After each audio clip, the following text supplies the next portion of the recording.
Hello, folks. John Shinholser here, live in Richmond, Virginia at the McShin Foundation. Welcome to Get in the Herd live stream podcast, probably the coolest live stream podcast in the state of Virginia, at least in the recovery community space.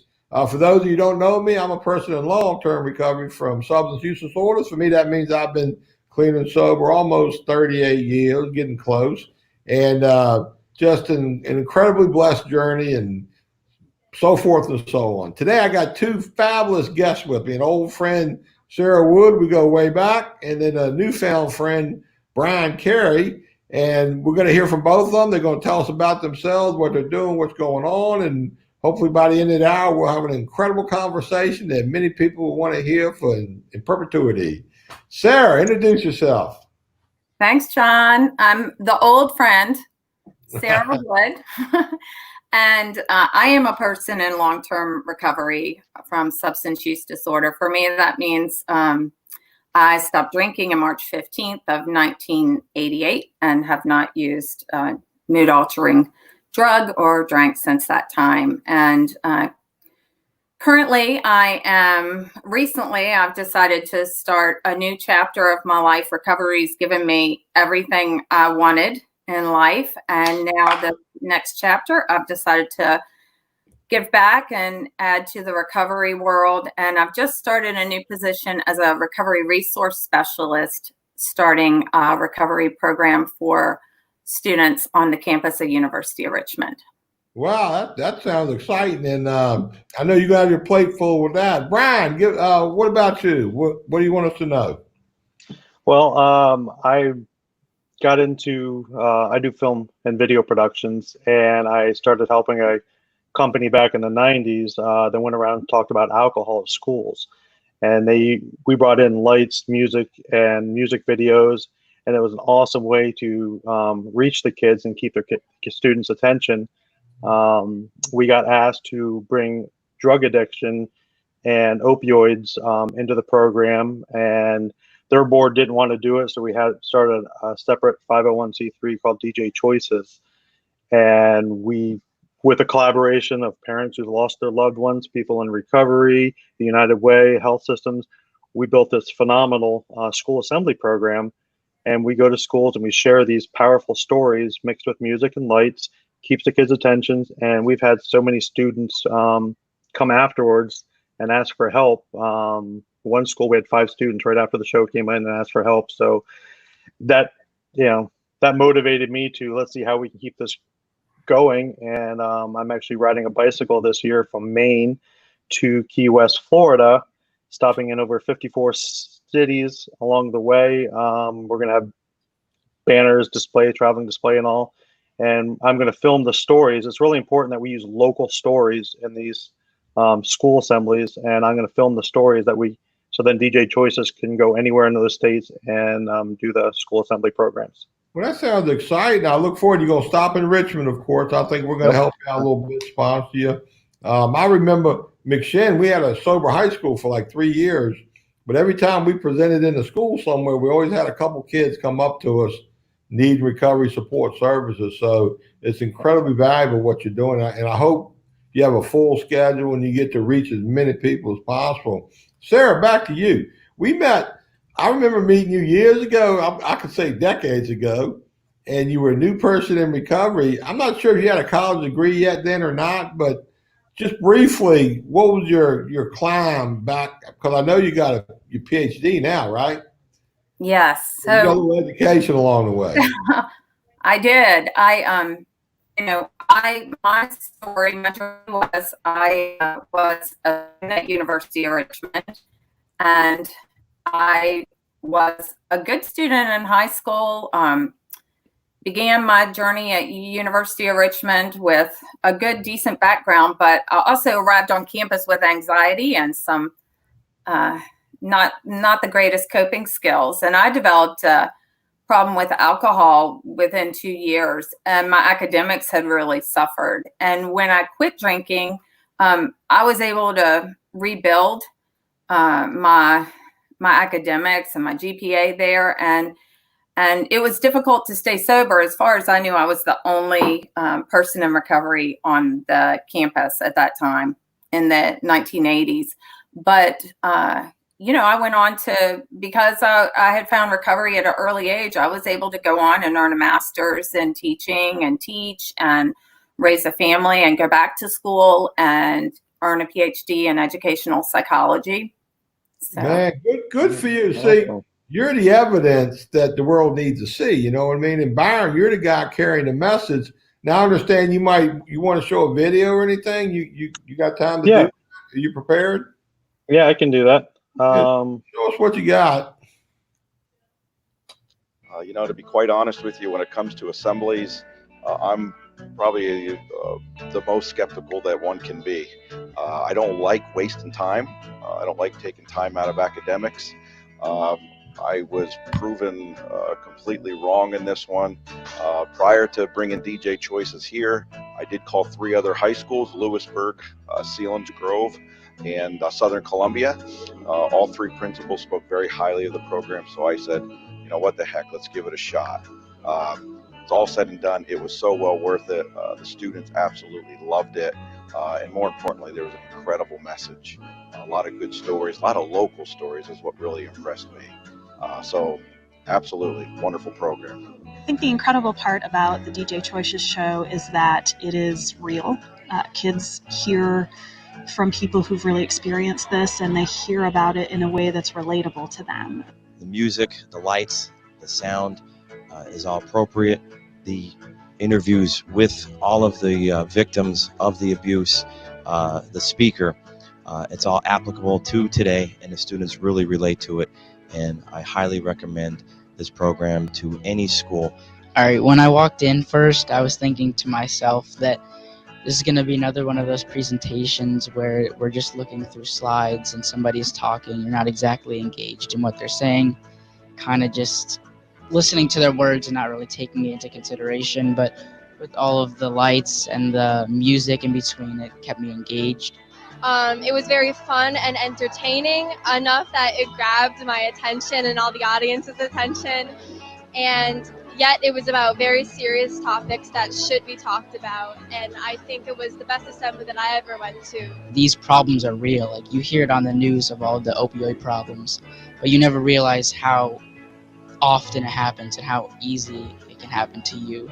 And most of the people said they were those kids that never thought it would be them. And then their life is turned around, and then you get into all of these gateway drugs that you never thought you would be using. And they're just regular high school kids when they're growing up.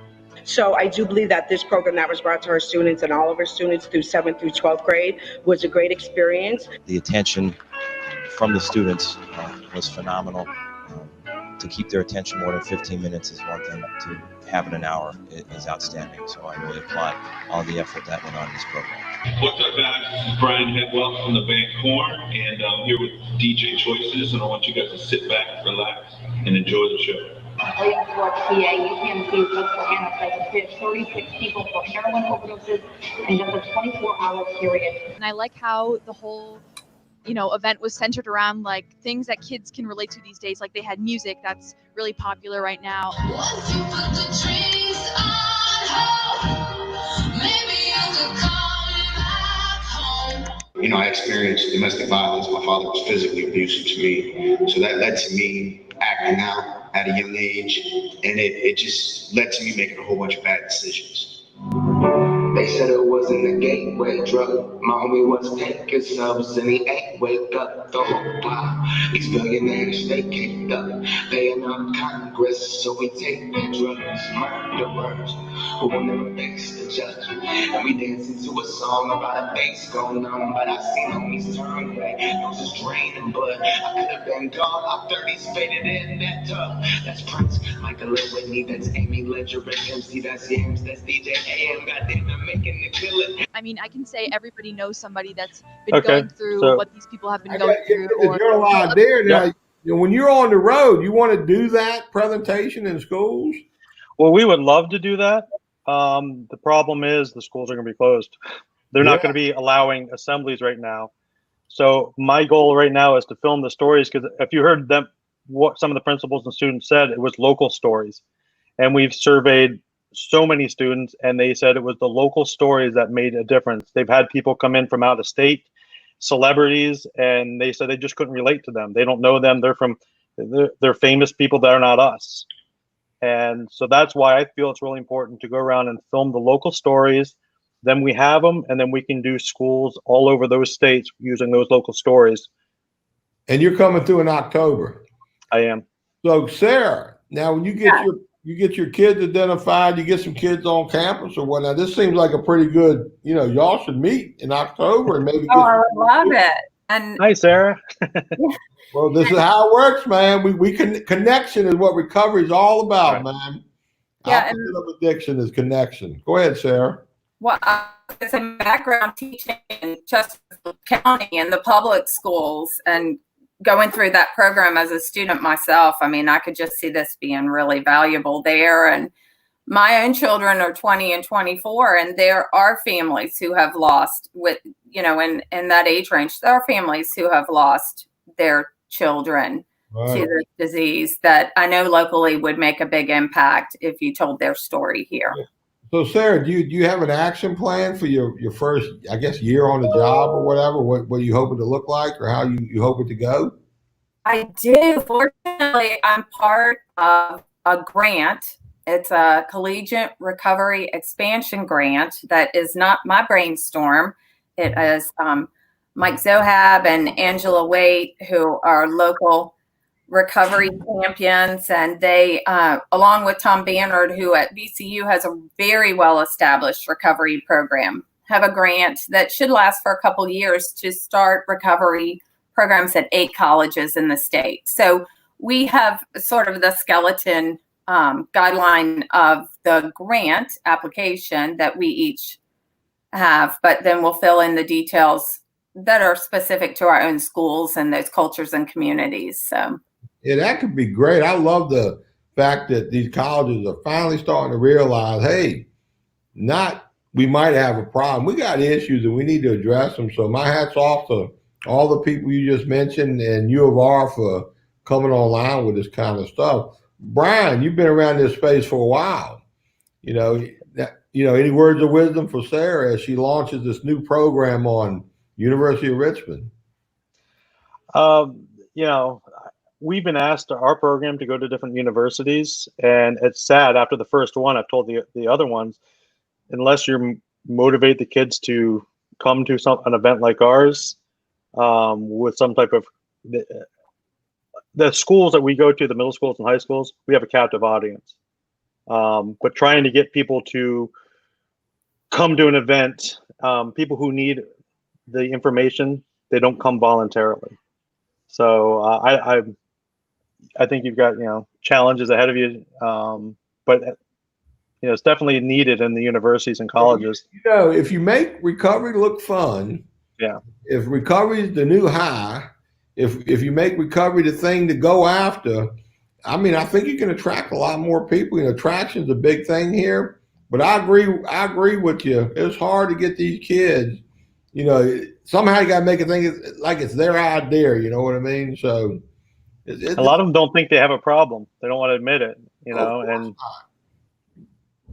Sarah, looked like you wanted to say something. Well, what I feel like is interesting is, I'm obviously planning a lot about outreach and marketing to let them know who we are and that we're there, because the school can identify students they are reasonably certain have a problem, but they can't identify ones who will do something about it. And sometimes the ones who want help may not be on anyone's radar, and they may come and seek help and find me. So I feel like it's my job to put myself and my story out there and let them come to me, the ones that want help, as much as it is to identify.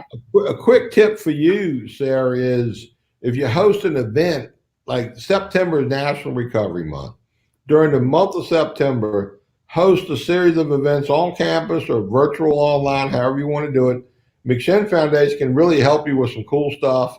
And I guarantee we can attract a lot of numbers to the event.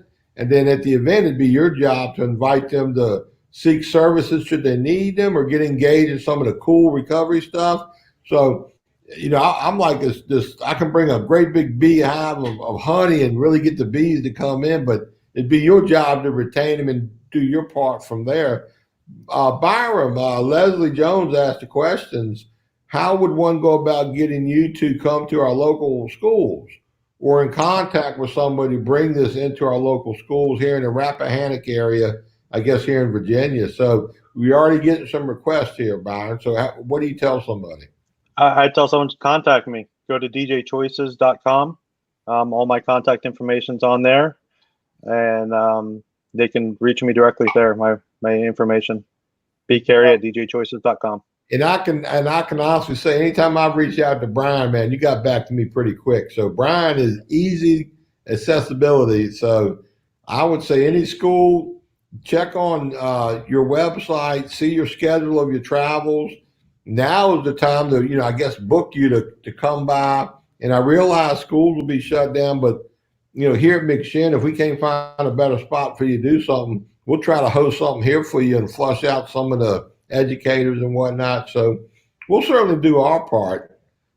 Sarah, I'm really excited about your job over there. I think they hired a rising warrior in this space. And do you feel like there's any pressure on your new position? Just only the pressure of not enough hours in the day to do the things I want to do and get started, get rolling. The social distancing is a bit of a challenge right now, but my background as an elementary educator is big on problem solving, and just watching how my former colleagues have handled COVID and managed to teach preschoolers art and, middle schoolers algebra online gives me some inspiration to figure out how we can make this happen no matter what the fall looks like. Just for the record, McShin's been open every single day throughout the COVID-19, the shelter in place. We got 125 recovery resident beds. And my brother asked me the other day, how many cases of COVID had you had? And I had to say, we haven't had one, but I do expect to, have it come through here for sure. But I think the kids, they're brave, man. They're more worried about social connection than they are COVID. So, North Carolina, their campuses are opening up. I saw on the news. Now, whether or not they do is anybody's guess. But that virtual thing, Bryon, you're a straight up physical, get in front of people, big crowds. I mean, that virtual thing, it's playing a toll on your capability, I would imagine. Yeah, the virtual has been a challenge, and what we've come up with this year, I don't know if you can go to that screen, but on our ride, we're going to come down the coast, and you can see our schedule here of all the cities we're going to hit. We're going to start on September 3rd through 5th in Augusta, Maine, and it looks like we'll be in Richmond October 7th and 8th. But anyhow, there's this display here that we're taking. I don't know if you can see this, but the Can You See Me Now banners, each banner has 150 people who are deceased because of an opioid overdose. And I believe they're up to 17 banners now and counting. When we go, we're going to have every banner. We're going to light this up. If you saw our show display, you can see the towers and stuff there. We're going to light each of these towers up, and we're going to have this as a display. Something that I will ride into. We'll have a crew that'll go to the city that I'm going to ride into that day, set all this up, and then we can do some live streaming. Maybe we can get back on your show here a couple times, interviewing different people along the way. And then I'm going to do my filming for those stories that we'll use in the schools. We'll do that in a separate place with our backdrop and everything. So yeah, I'm excited. And I think this. No, Sarah, you and Tom, maybe Tom can do this at VCU, or you can do it over U of R, because, McShin, we can help sponsor it, if you need a little, travel money to go to one of these places, we're all about carrying that message, Sarah, I see you, your brain working, It's always working. It's always, that can be a problem, but yeah. Yeah, because even if the campuses, I don't know what the campus life is going to look like, but certainly by then we can have something figured out. But Bryon, I guarantee you we're going to set that up somewhere in the Richmond area when you come down here, and I would, as much as I love to have you here, and we're going to do something here for you too, for sure. I know you like to eat. We're good on cookouts and little picnics and whatnot, but these kids need to see this, and those colleges have good reach. So we're gonna work on either U of R or VCU, and we're gonna get you plugged in here. Any thoughts coming to your mind, Sarah, about anything related to recovery, your job? Well, I just think, I wanted to share too that I do some work with Robin's Hope, which is a young nonprofit in the area that is a trauma support group for adults. And one thing I've noticed about COVID is those of us who maybe weren't inclined to do online meetings before, all generations are meeting online and Zooming. My mother's doing her Sunday school class on Zoom. And, I think in some ways, while we are limited in our in-person gatherings, our platform online has just expanded. We have been doing some peer support for trauma. We've had people across the country checking in with some of those groups, and it's really wonderful because you can access things that may not have been accessible when they were just in person in other states or other parts of the country. So we just have to get creative. And online is blowing up. I spoke at a meeting in Spain when Spain was at the peak of their COVID. I guess mortality rate, and I was with a large group of people, and half of them had COVID. And the saddest day of my whole COVID life so far was speaking to those people and watching them online virtually. Some of them probably passed away, and it was just so you do get some intimacy online for sure, but it ain't like hugging 50 people or 100 people at a great big meeting and whatnot. So I think we'll all be better off virtual, operators and it's going to be a big feature, actually, I believe. So Bryon, what's your challenges right now with lining up your trip? Challenges are finding locations to set up.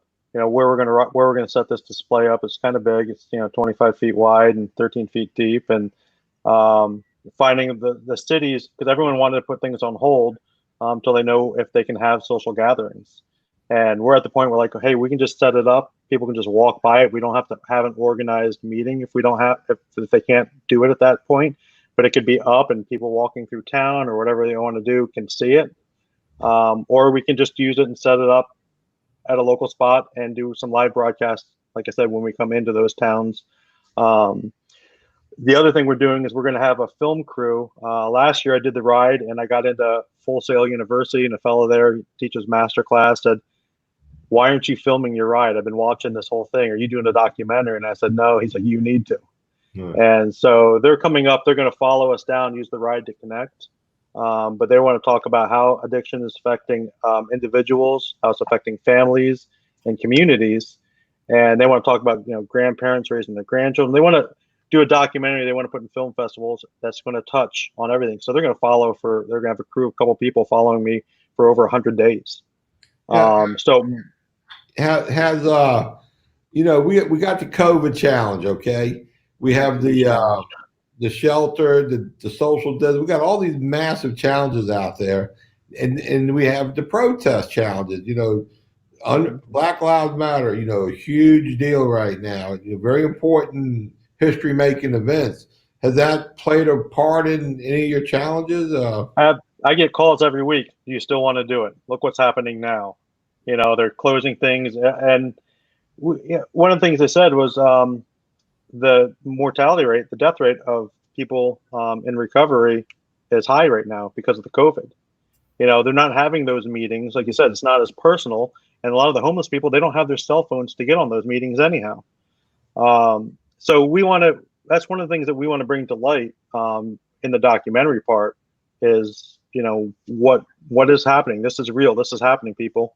And I think riding on the coast, you know, we'll take our precautions with our, you know, PPE stuff. And yeah, but it's a challenge.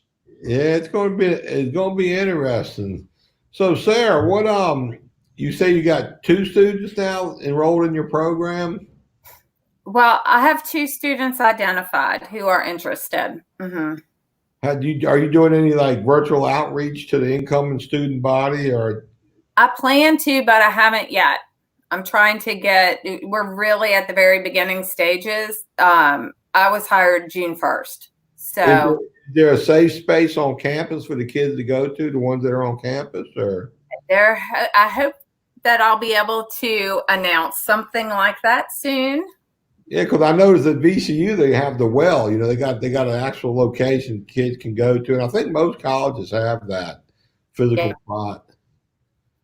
Yeah, I would love to have, you know, a really vibrant space where a lot could go on that would be sort of a respite, but also attract, you know, students who may just be contemplating recovery at the early stages of thinking about it. You know, you mentioned trauma earlier. A lot of these kids, you know, they got some trauma background. You know, maybe you could do some overlapping there and, you know, catch some other kids. Yeah, you know, it's interesting because for a lot of years, I thought I had a drinking problem. I had just inherited a genetic predisposition to my body not to react and metabolize alcohol well. But what I found was after a certain number of years that life was still happening, and that Geico commercial, life comes at you. I mean, there was a period in time where a lot of difficult things happened in my life, and I realized the answers for me could still be found in, you know, I'm someone who's found my recovery in 12-step meetings, and I realized the answers for me could be found in my recovery in 12 steps. And I have been able to really uncover and deal with anything underlying that, you know, I would consider emotional or traumatic. Yeah, that's a big hit for them kids. Now, Bryon, back to you. Where in your journey you're going to start? Where are you going to end? Go to the screen there. We're going to start. Let me blow that up here. Start in Augusta, Maine, and we're going to run through Maine, New Hampshire, Rhode Island, Connecticut, New York, New Jersey, Pennsylvania, Delaware, Maryland, Washington, D.C., Virginia, North Carolina, South Carolina, Georgia, and Florida. And we're going to end December 15th in Key West. Man, you're welcome to come visit. I tell you what, I love Key West. I'll talk to someone about that yesterday. You know, that's good fishing time to go down there too. You know, I'll have to save my pennies, man. Come down there and cheer you across the finish line. Now, Bryon, a trip like that must cost some money, man. I mean, you got to have a budget, money you need to raise. Yeah, we've got a budget of $129,000 that we want to raise. I got to pay. I'm doing it for free. I'm riding on my own. Right. The only thing I'm getting reimbursed for is my food and lodging. I'm taking a crew of 2, and they're getting like $105 a day for 100 and some days. So, and they're going to be working from 6 in the morning till late at night till they tear the display down. So it's going to be a lot of work, a lot of travel. and a lot of expense. We're going to rent a vehicle unless someone wants to donate one or let us use one. But we got to rent one from Enterprise, and with the gas, and it's going to be about it's 3,000-mile bike ride. So round trip with a truck and trailer, we're going to have 8,000 miles on that over 4.5 months. So yeah, we got some, and the display alone, the base cost is like $15,000 plus, the little accessory stuff that we need to get. So it's a huge expense, and I'm looking for sponsors and people who want to donate. They can get, if they on that screen there on that display, you can get. Where'd it go? Okay, you can get sponsors. We'll have a banner on there. You can put a banner on the display, and it can go in the city that we're riding into, or you can sponsor the whole ride. All the way down the coast and have it on there. And this is something that it's going to go on every year. I'm already booking for 2021. We're going to do all the Midwest states, Mississippi through Missouri, Arkansas, Louisiana, Ohio. And this is something that we're going to continue going all the way across until we get to every city or every state at least. Right. Well, we'll I already told you we'd help you a little bit. I can probably get you enough money to get me a little bumper sticker on a trailer or something, But the whole time you're in Richmond, you ain't gonna have to worry about food, because we can definitely feed you, and I can get you motel rooms while you're here. So we got the Richmond part covered for you. So I appreciate that. Now you got another 30 cities you got to go. 53 others. We get a lot of people come through Richmond, come through McShin, and we've been doing this for 16 years now. So you're following in the footsteps of many great, wonderful people and organizations. We've had a couple bike riders come through too that did a national bike ride. We had some Native Americans that walked across the country, came through here. We put them up in a campground, a whole tribe. Had a lady walk up from Key West to DC. We put her up. So this is old hat for us. That's why I'm really excited for you. But I do know they're difficult to do. And the message, a lot of people don't really care about the message. So sometimes it can be disheartening, but you know what? You reach a handful of people, you change a few lives. Those lives change a few more. So it's really important work that we do. So Sarah, you get one person help, you save a family. And that's right. Absolutely. Sarah, it's something I noticed at the schools that they're doing in the middle schools and high schools is they're talking about not coming forward even if you need help. But if you know someone who needs help, if you suspect someone is going through something difficult, they have programs in schools now that you can say something anonymously. I don't know if they're doing that on a university level, but I think that's very powerful because then, having a friend do something anonymously, recommend someone, might need some help, and then a counselor or something can reach out to them. I know that's been very successful in Pennsylvania now. Well, I know one thing about these college kids, the ones that needed help are usually their parents, the ones that are paying for their college, so they're probably less likely to say something, but you never know, go ahead, Sarah. Well, I have a son who's in the middle of a 4-year degree at a liberal arts college, and I know their school last year sent a family message saying if you had concerns for your child, or if you had concerns, it went to the students as well, for your roommate or a friend, that you could send a notice to the student counseling center. And I do think that's helpful. I know if nothing else, it plants a seed. When I was in high school and beginning to show signs of just struggling emotionally, I had a couple friends who went to my parents and told them, and they began some support for me with a counselor. That it didn't change things overnight, but it planted seeds that then, I do think really shortened the amount of problems and heartache surrounding my own struggles with substance use. So Bryon, all the years you've been doing this, any one or two particular cases stick out amongst the rest, or people that got help, needed help, how it might have ended or anything? Here's one. I had a girl come up to me after the end of the show. Now, I don't go up and do a presentation. I'm usually in the back running things. And a girl came walking back, and you could see she's tears running down her eyes. And I'm thinking, uh-oh. Because now we know we make sure there's counselors on call. They got to be there after these shows. And she came walking over, are you okay? And she said, all choked up. And she's like, this is really hard to say. I was like, well, you want to go see a counselor? She's like, no. She said, my sister is using, her and her boyfriend, and they have a 1-year-old daughter or something. And she was all worried that if she said anything to anyone, they would take the kid, she'd lose the kid and get her daughter in trouble or arrested. And that's not what she wanted. And she was like, I don't know what to do.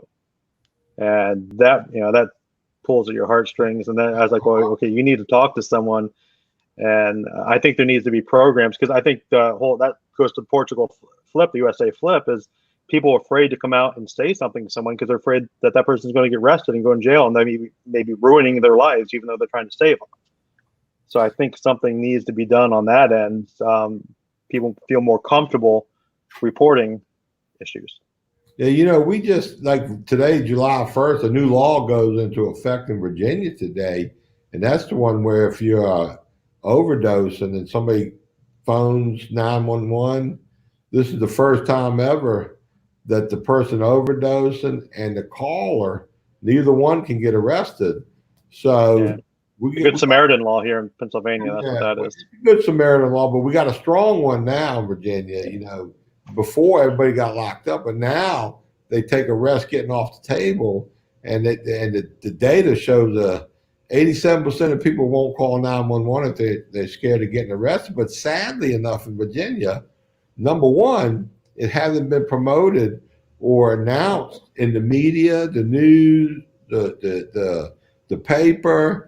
So it's being under promoted and marketed, so to speak. And two, if you don't arrest them, which you shouldn't, we don't have the capacity in Virginia to help these people. If they do want to go get help, it's hard to get that many people help that need it.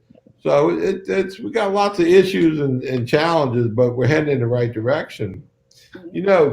Sarah, do y'all have if somebody needs help on campus besides coming to you, I imagine you got providers lined up to get them hooked up with treatment or something?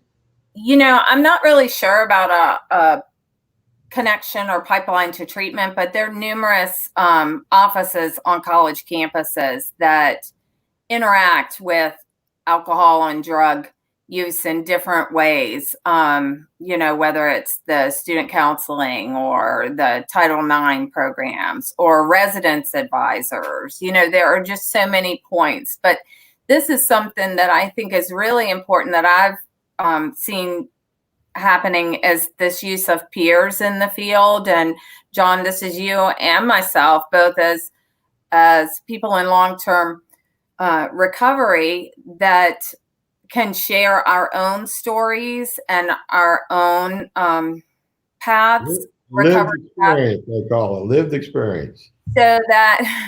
So that it gives a different level of comfort for someone when they're struggling, and it's a little more approachable than maybe a school counselor would be, or an administrator. Unless you might have a kid strung out on opiates that needs medication assisted detox or treatment, but I imagine by the time you get up and running, you will know where to refer and how to do and all that stuff. Yep. We have, I'm building my first projects is I'm building my database of referrals for the community and on campus, just all my connections. Yeah. Well, Leslie Jones just commented. She's saying, I haven't tuned into your live stream lately, but I'm glad I did because I'm getting something out of it. So see, we're already healing families, saving lives, and reconnecting people to thoughts and goals. So one reason I love doing this. Now, Bryon, are you in recovery? No, I'm not. No, not yet. No. I've lost some friends, sadly, but no close personal family members, but some friends. Well, let me be the first to help break through your denial. If you're riding a bicycle from Maine to Key West, you might be addicted to riding a bicycle.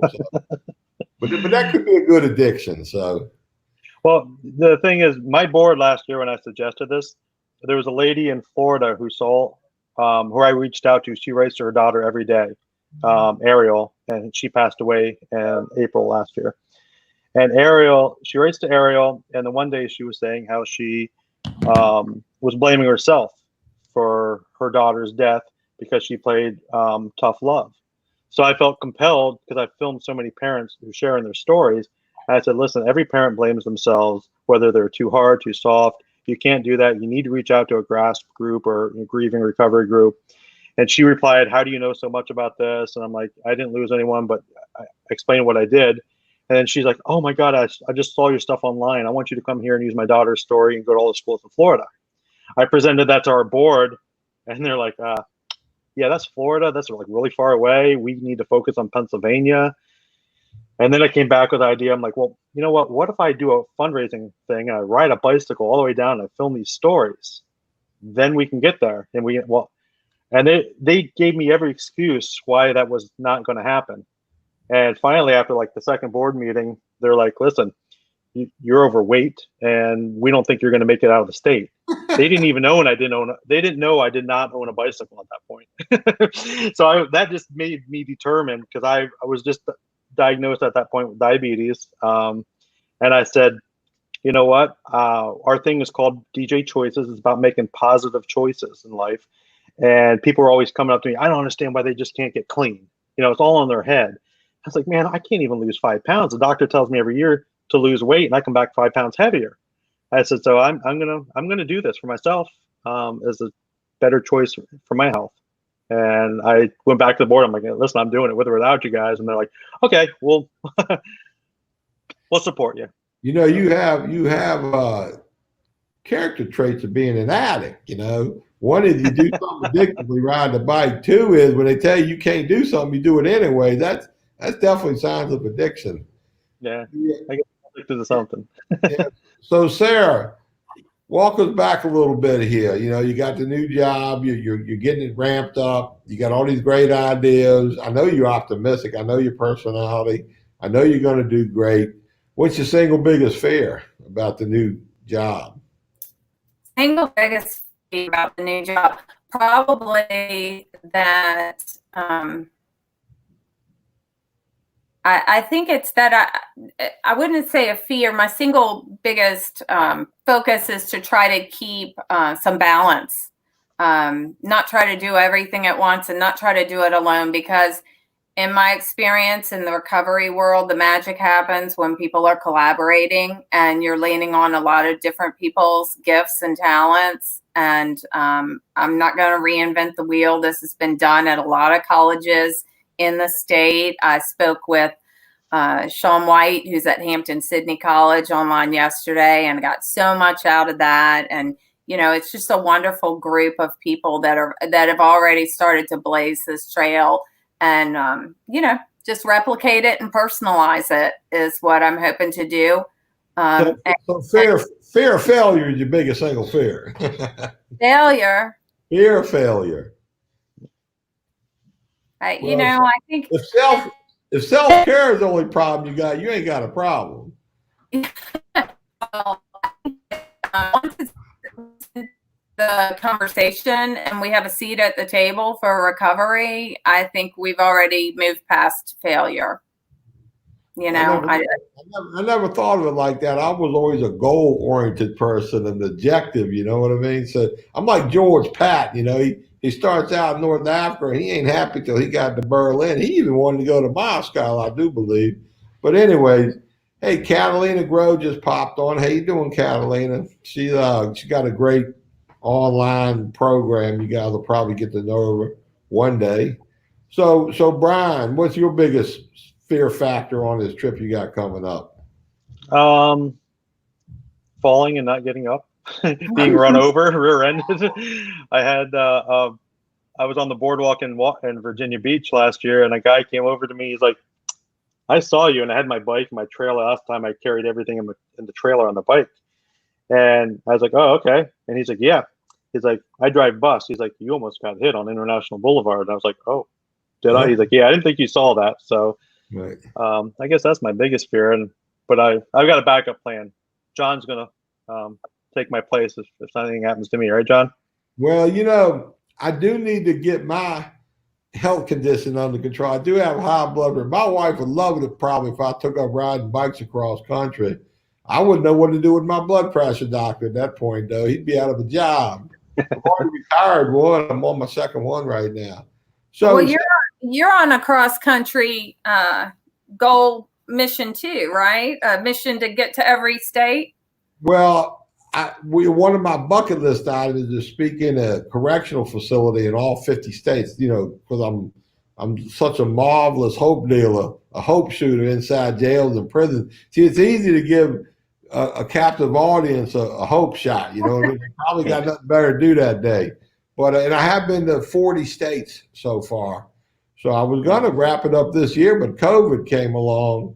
So jails and prisons are really closed nationwide to outside visitors. But, I'm ready, willing, and able to get back into jail or prison. Well, maybe you should throw down the gauntlet and see who finishes their 50-state tour first, you or Bryon. Well, they're two different missions. You know what I mean? It's like I knew a guy that wanted to go fishing in all 50 states. You know what I mean? So fishing and speaking in jails and schools, but that's good. That's a nice, healthy gauntlet to throw down on. Yeah. I expect I'll get to my 50 before Bryon gets to his because I'm flying. He's riding. It's a big difference. I've driven all the ones I can drive to. So, well, John, I'd love to say one other thing, which is, I think that recovery is not just for we're talking about young people today. It's not just for the young person who has the substance use disorder. It's really for the families too. And it's a great opportunity to look at the narratives you have about life and your belief system about life, and maybe challenge some of those and break out of some boxes and some belief systems that just aren't working for your family or yourself anymore. I've had as much growth in my last 2 decades of recovery, around relationships with people I care about, where no drugs and alcohol have been involved, as I did with the first 10 around my own history in using. It's funny you should mention that because I remember when I was in rehab, I got clean in August 1982. And I'm sitting in a Marine Corps rehab and I'm reading those 12 steps for the first time. And I'm thinking to myself, obviously there were some of them I was saying that don't go for me, but other people can do them. But the first time I read them, I got to think, I said, every politician in America should live by these 12 steps. Matter of fact, people that go to church should follow these 12 steps. Yeah. There's all kinds of sick psychos out there. These 12 steps will be for anybody. They will work for anybody. And but then I realized I knew some people that were supposed to be working them, and so apparently you can work them at your own pace and whatever level you want to. But family addiction is a family disease, man. It's a community disease, a family disease, a school disease. It's everywhere. So yeah, you're right on point when you say what we do is a good opportunity to reach more than just the person suffering from substance use disorders. We need to reach everybody. Yeah, and I think I have as much to gain if I'm sitting across from a student or a young person I'm working with in their recovery. I have as much to gain and learn from the interaction as they do. In my mind, it's just so economical. Not a moment, not a interaction is wasted, So I try to seek guidance for what do I need to say for them, but also what do I need to see for myself. Yeah, one of our viewers, Leslie Jones, just mentioned that word Sarah used. Well, there it is. Balance has been becoming my downfall today. And when I mentioned it, Sarah really clicked. That is what I truly need to do.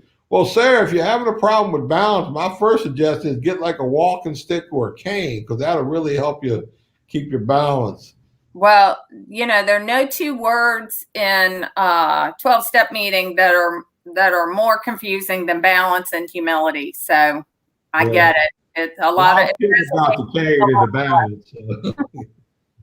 No, balance is critical, but unfortunately, I suck at it. I'm not the person to talk about balance. I'm a Marine. I'm going to die a Marine, and I'm one mission oriented. There's the hill. I ain't stopping until I'm on that hill, and if I die in the meantime, I won't know what hit me. So, but Sarah, you're a good one to talk about balance. You got the PhD. We'll let you come over to McShin and do a lecture on balance one day. Oh, good. Yeah. The person who learns the most is usually the teacher who prepares the lesson. There you go. That could be helpful for me. Yeah, tell me about it. Bryon, we're anything we're missing out on? Any thoughts you're not covering? Well, no, anyone who wants to join me on the ride, if someone wants to ride into the towns with me or one city, 1 week, I've got people coming from Texas that are going to ride for a portion of it. Get in touch with me. Yeah, that's cool, man. That's great. A lot of bike riders out there. Yeah. Have you contacted bike clubs or anything, or? I'm trying to let people. I'm looking for leaders or people in each city to contact me, and then reach out to the people in their community. Reach out to their local bike shop, bike clubs, universities. If the sororities or whatever want to bike clubs. Sarah, you can ride want to organize something. I need to, yeah. Bryon, I need to connect with you and see if we can get all our different colleges. And that'd be amazing. I could use some help on that. Across the state. And me and Sarah, Sarah's got a husband named Bill. We're good friends. We will ride alongside of you in the golf cart, okay? Y'all can ride in the golf cart. I'm going to be honest with you guys. I use an e-bike. It's electric pedal assisted. And they make me feel like I'm 18 again. Right. For uphills and everything, you still have to pedal. It's still a workout, and I feel it. I lost weight last time, and it was amazing. But I would strongly recommend an e-bike to anyone, especially I like the way that sounds, man. 40 plus, it makes it fun. Sounds like a Patriot missile to me, man. I'm in. So, how much weight did you lose, Bryon, doing this? I think it was like 25 pounds last year, and I got the COVID-19 back. So. Oh, good for some you. of them. There you go. Sarah, I've got a little bit more to lose.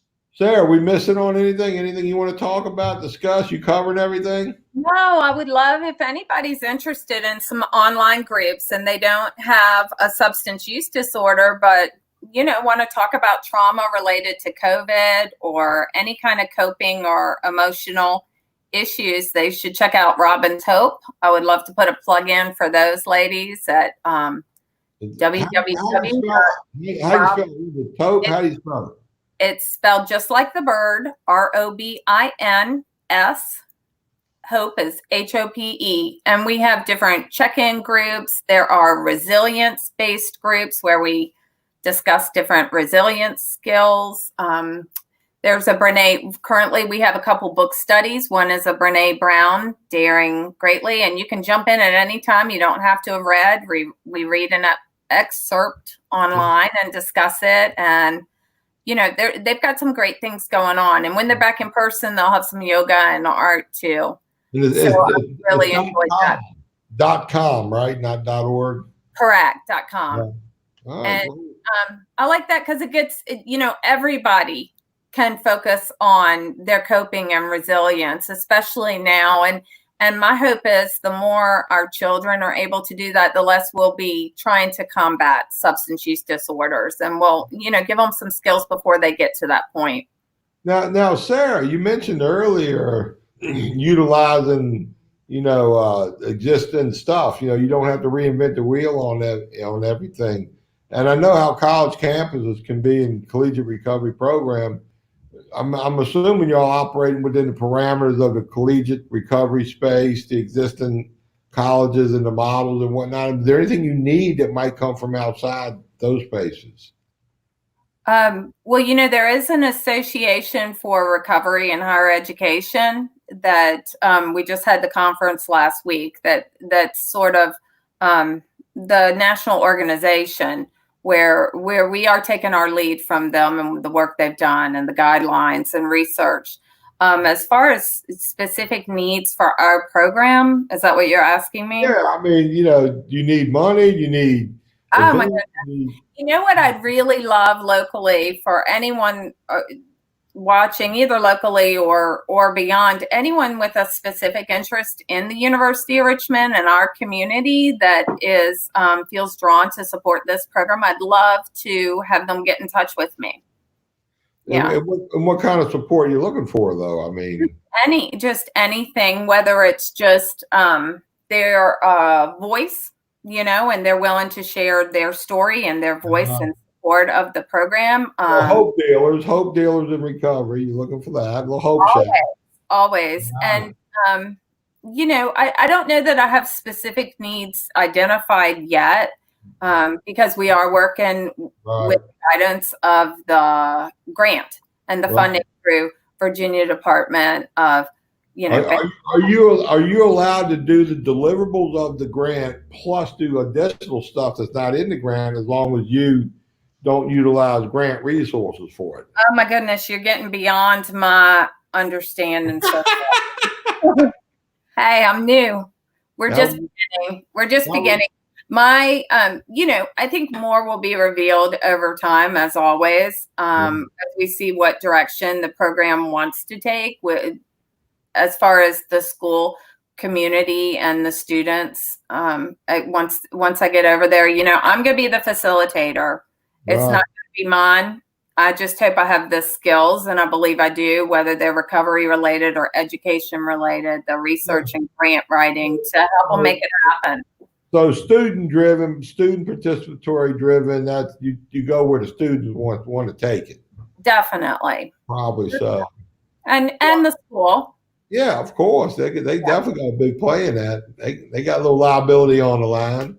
So let me sum up today's show. Bryon riding his bike, doing this great prevention program. DJ Choice, you're going from Maine to Florida, into December in Florida, but you need help. You need cities and towns to support you when you stop in. It's going to be this great epic event. You're going to film it along the way, create a documentary. Am I missing anything? Does that sum it up? That pretty much sums it up. We're going to have the Can You See Me Now banners. Anyone who's lost a loved one and wants to have them on the banner on that wall that we're going to be taking with us, you know, get a hold of them, the Can You See Me Now people on Facebook. Yeah, and we need, you know, places to stay in all the 54 cities, you know, meals. You got anything anyone can do. Covered, You got Richmond's got covered. All 54. You're down to 53 now. Yeah, we need, you know, places to film the interviews, quiet places, every city we go to, that I can film the stories for the school assemblies. Yeah, so that's, you know, anyone who wants to organize bike rides or any type of fundraiser, that would be, we need sponsors. So we need to make this happen. We'll try to help promote, market that. And sum up, you say, are you starting a new program at University of Richmond, Collegiate Recovery Program? Thanks to the department and Tom Banner, and it's going to be a great opportunity.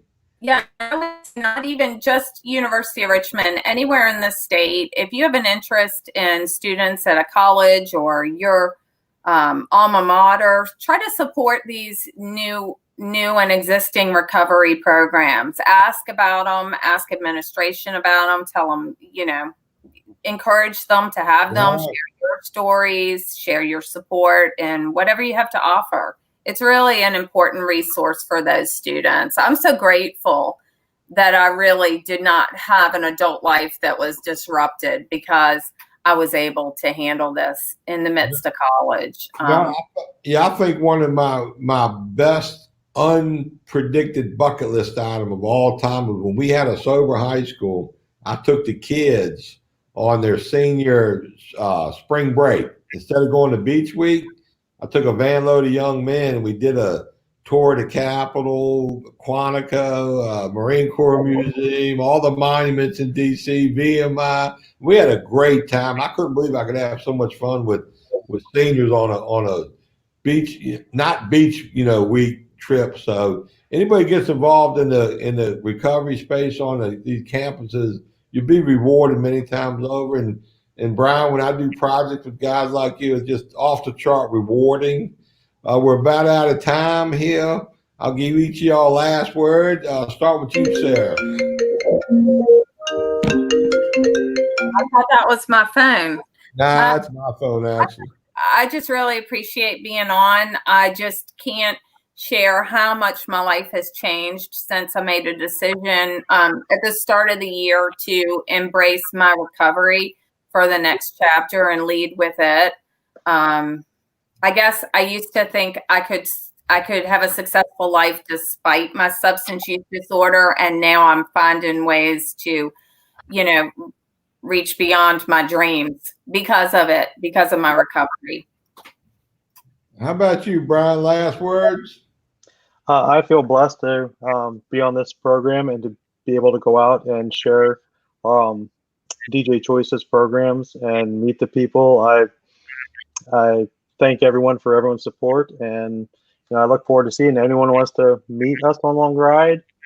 Get a hold of DJ Choices or join the Facebook group Riding Over Addiction. That's I appreciate all the support and love you all. Can't wait to see you, John. Well, Sarah, talk to you as well. I'm going to see you next week in Arkansas. All right, folks, that concludes another Getting the Herd episode live from the McShin Foundation in Richmond, Virginia. Until next time, more later. Y'all have a great day.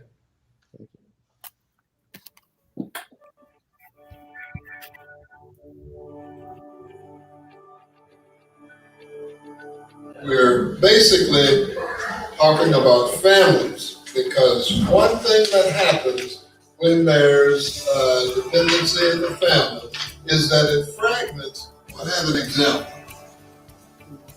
Just about any holiday there is. Oh, what happened? Chaos. A place that comes a little more about this disease and how we can move on and have a life